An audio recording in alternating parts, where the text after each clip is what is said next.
Good to see you. Thank you, Colin. What a joy it is to be with you today. Now I was given 10 minutes to talk about why can't Congress cut spending.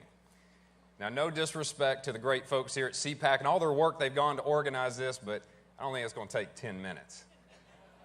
It's really quite simple. In order for Congress to cut spending, it requires three essential traits: the will, the resolve, and the political courage. And as someone recently from North Georgia told me, they said, "Tom, y'all are a few clowns short of a full circus up there." So for me, the question is not, why can't Congress cut spending? I think the question for all of us is, what if we don't? What does the future hold? Now, I'm just a North Georgia country boy conservative, pro-life, pro-gun, tax-cutting, constitutional conservative. Not one who grew up in wealth or politics, but really quite the opposite. Very simple, humble beginnings. I grew up in a single-wide trailer on tar and gravel road, but I had parents who instilled in me that desire to dream big, to work hard, and achieve more than they'd ever achieved. I grew up in an America, much like you, in which a boy like me could go from the hall of a single-wide trailer to the halls of Congress. And this story, and millions of more stories like that, like yours, is the great American story. But it's a story that is now in jeopardy, and I think we all recognize that. I believe we're at a decision point. We're at a crossroads here in our nation.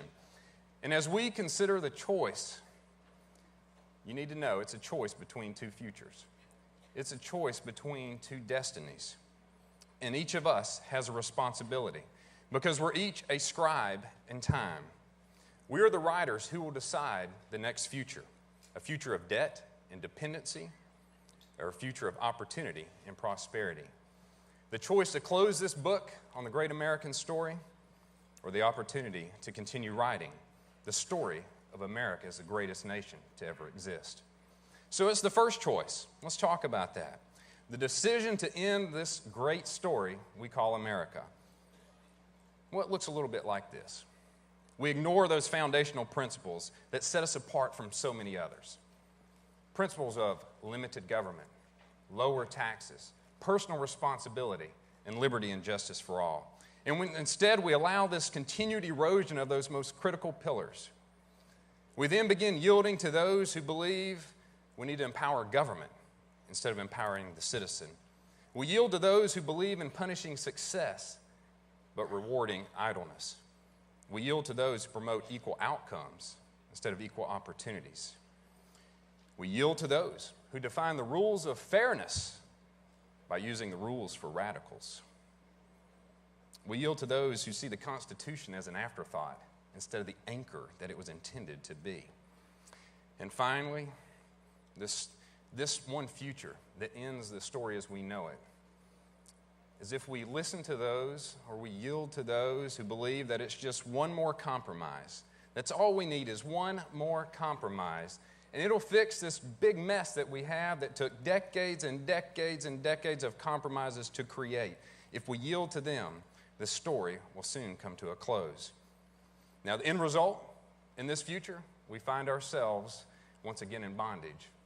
Centuries distant from the War of Independence, we will now find ourselves dependent on the Middle East for our energy, dependent on Asia to finance our debt, dependent on the central government for our basic needs: paycheck, grocery money, mortgages, student loans, yes, health care. This is the future that is not the America that we know. This is the future that does not resemble the beacon of liberty that we were gifted with. And it will be the chapter in the American story that concludes with the words, "the end." But there is another choice. There is another future. There is another destiny. It is that better option, the brighter future, because it's the road that we envision. It's very different than the one I just discussed. It's a continuation of this great story. It's a new chapter, a new beginning, because it's the other future, the one of opportunity and prosperity. But this road, it means we've got to make the tough choices now. This is the road that means we've got to reduce the size of government. We've got to scale it back. We've got to fit it back into the box that it was intended to be in. It means rolling back regulation, cutting federal programs, simplifying the tax code. This is the choice that unleashes the American people to do what we do best. And that is strive for a better life, fight for a better future, and battle to create the jobs, the opportunities, and the businesses that we so deserve. If we take this action now, the chapter we'll be writing today will be a story of triumph. Hard work, sacrifice, determination, overcome adversity. Common sense will conquer liberal ideology. Common sense like that of my son, who when he was 10 years old, as we were in the kitchen debating allowances, my son says, "Dad, I don't understand. Why should you be paying me to do something that I should already be doing?" And then he added, I thought, wow, this is incredible. I agree. And then he added and he said, "Doesn't that take away from what mom can buy groceries with?"